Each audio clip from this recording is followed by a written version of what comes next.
Thank you. I don't have a story about getting here. I just took the train. I'm an expert at that. It works mostly every time.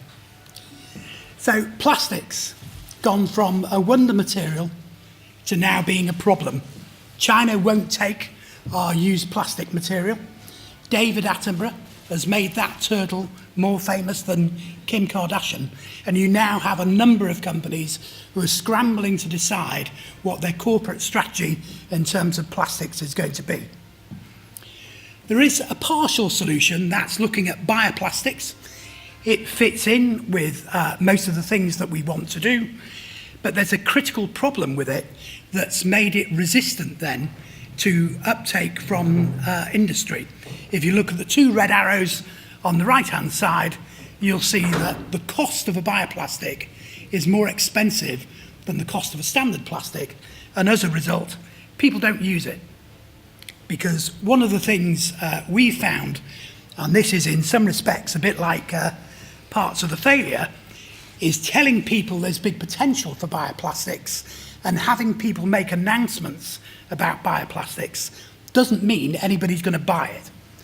Because again and again we're told the business case has got to be there, we want it a better product at the same price, or it's got to be the same product but it's got to be a cheaper price.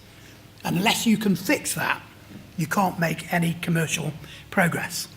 And that's been where we focused our attention in terms of the technology. We're trying to fix the carbon issue, the scale, and the cost. We've invented a biomass-based adhesive, which you guys, some of you, have heard about before.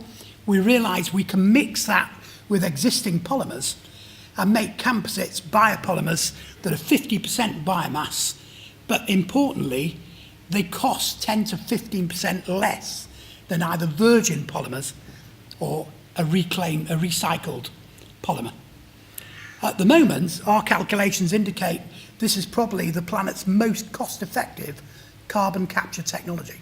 Because every time you're taking a piece of plastic, you're filling it half full of plant, and the plant that would recycle its CO2 is suddenly that CO2 is locked up for years. So every time you could look at a piece of plastic, you could have a piece of carbon capture technology. We've made a series of plastic things. We've taken them through injection molding systems. People can use the existing equipment to make the same products to a similar quality, but using a much better material. So in terms then of the pitch, we're now looking for 2.5 million from a smart investor, and by a smart investor, I mean somebody who can reduce the execution risk of the business going forward. We've gone through the R&D, we've done the prototype development, we now need to manage a manufacturing facility, sort out the logistics, and potentially scale up to tens of thousands or hundreds of thousands of tons of production. You know, money won't do that for you. You also need partnership with people with that practical experience. So if there's anybody in the room, catch me after. Thank you very much.